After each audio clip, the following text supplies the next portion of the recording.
Nosotros somos el equipo 4 y vamos a hablar acerca de la tercera generación de computadoras. Entonces, al principio de las décadas de 1960, la mayoría de los fabricantes de computadoras manejaban dos líneas de trabajo. Tenían las computadoras, por ejemplo, como la de 7094, que se utilizaban para hacer los cálculos numéricos en ciencia y en ingeniería. Y estaban las otras máquinas que eran las comerciales por ejemplo, 1401, que se utilizaban para ordenar datos, cintas e imprimir datos de bancos y compañías financieras. Además de que el desarrollo y el mantenimiento de estas computadoras era muy costoso para los fabricantes, los clientes querían un equipo más pequeño, pero no les fue suficiente tiempo después. Entonces querían máquinas más grandes que pudieran ejecutar los mismos programas anteriores, pero con mayor rapidez.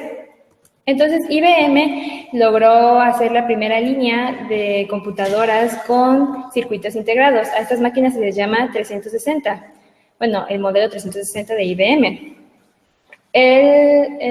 Rápidamente esto fue un éxito y la idea de hacer una familia compatible de computadoras fue adoptado por los siguientes fabricantes de computadoras. Ahora, a continuación, nuestro compañero José Ángel va a hablar acerca del Intel.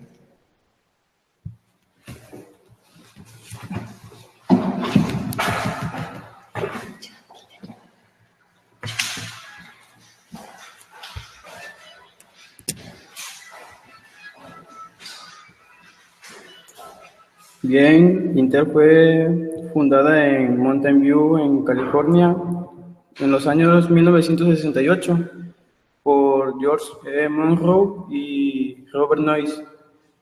El éxito de la empresa comenzó cuando consiguieron que la compañía japonesa Busicom les encargase una remesa de microprocesadores para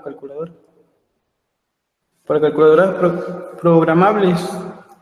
Pese a las indicaciones de los japoneses, el ingeniero Ted Hoff diseñó un chip evolucionario que podía ser utilizado en muchos otros dispositivos sin necesidad de ser rediseñado. El potencial del Intel 4004, como fue llamado, estaba compuesto por 4 de estos chips y otros 2 chips de memoria.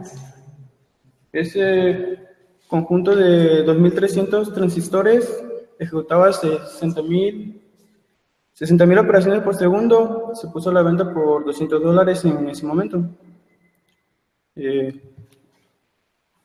Bueno, a continuación viene mi compañero Esdras Ruiz.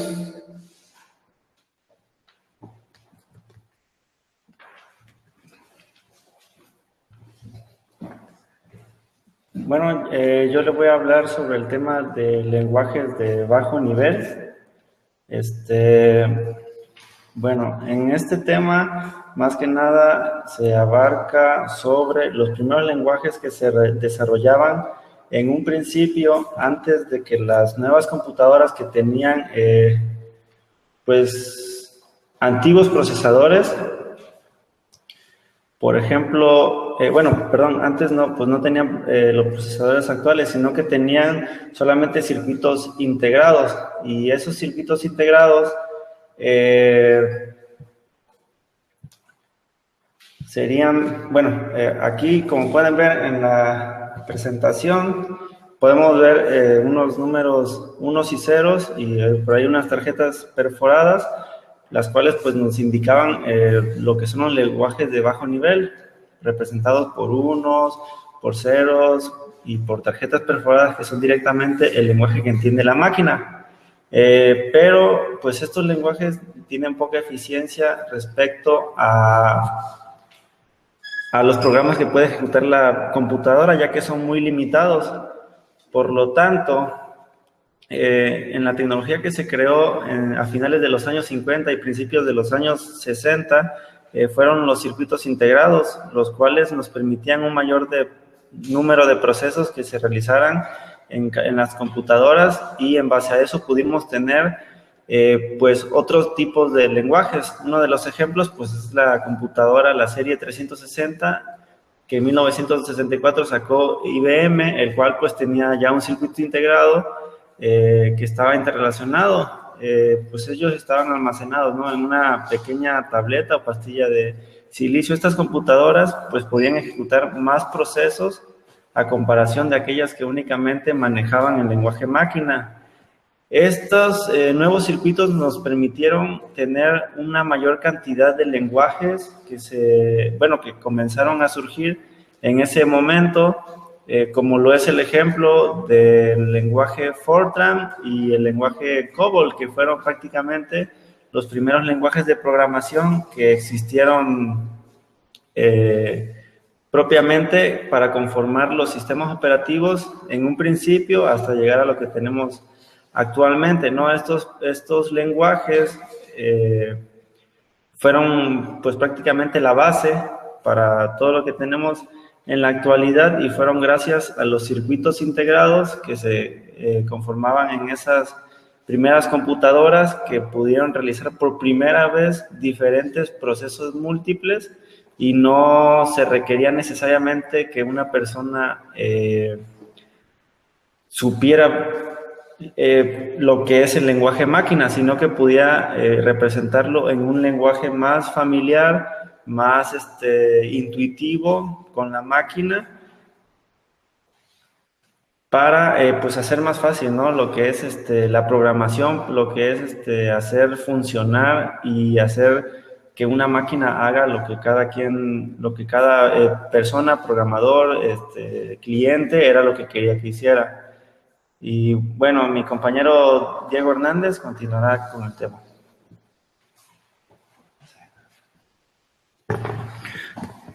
Muy buenas noches. A mí me toca hablar de lo que se viene siendo la fundamentación de lo que conocemos actualmente como el Internet, que se suscitó entre estos años, durante el desarrollo de esta generación computacional conocida como el ARPANET o la Advanced Research Projects Agency Network, mejor conocida con su traducción a la Red de Agencia de Proyectos de Investigación Avanzada, desarrollada por el Departamento de Defensa de los Estados Unidos. Originalmente con fines militares, puso los fundamentos necesarios para la evolución de lo que hoy en día conocemos como el Internet. Se crea con fines de comunicación, con fines estratégicos debido a la época del momento, a lo que se vivía hasta la Guerra Fría. Entonces, esta fundamentación es básica para poder comprender cómo funciona actualmente nuestro Internet.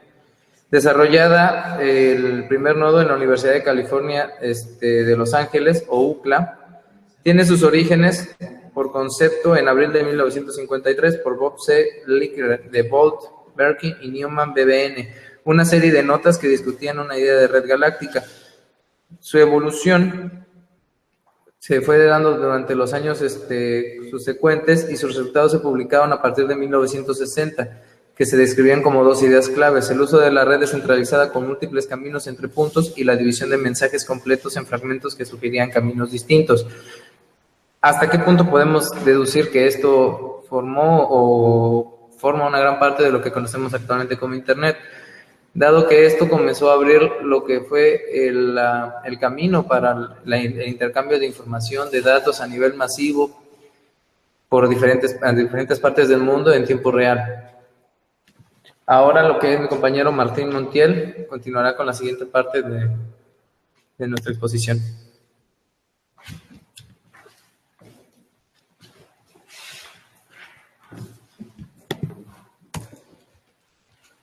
Pues a mí me toca hablar del inicio de la inteligencia artificial. Empezaron con la MACHAC, que fue creada en el año de 1965 por Richard Greenblatt. Él desarrolló un programa de ajedrez, como ya lo mencioné, llamado MACHAC, que fue el primer programa exitoso de ajedrez.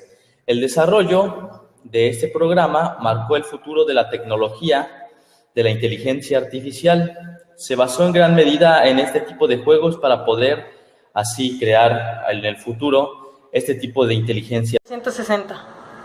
En 1965, IBM anunció el primer grupo de máquinas construidas con circuitos integrados. Este recibió el nombre de serie 360, que según el presidente de IBM en aquel entonces, Thomas J. Watson Jr., fue el producto más importante que la compañía había lanzado hasta el momento. En esta época se perfeccionó y generalizó el uso de técnicas de procesamiento concurrente o paralelo, como segmentación de caché, multiprogramación y multiprocesamiento. Estas computadoras de tercera generación sustituyeron totalmente a los de segunda, introduciendo una forma de programar que aún se mantiene en las grandes computadoras actuales. Esta nueva generación de computadoras que inauguró el IBM se caracterizaba porque no eran computadoras diseñadas para centros de investigación o empresas exclusivamente. El objetivo era crear productos polivalentes y modulares que pudiesen encajar en una oficina o en un centro de tecnología avanzada, como los de la NASA. Esta arquitectura fue desarrollada por Jen Amdai y que fue base del proyecto que dirigió Fred Brooks.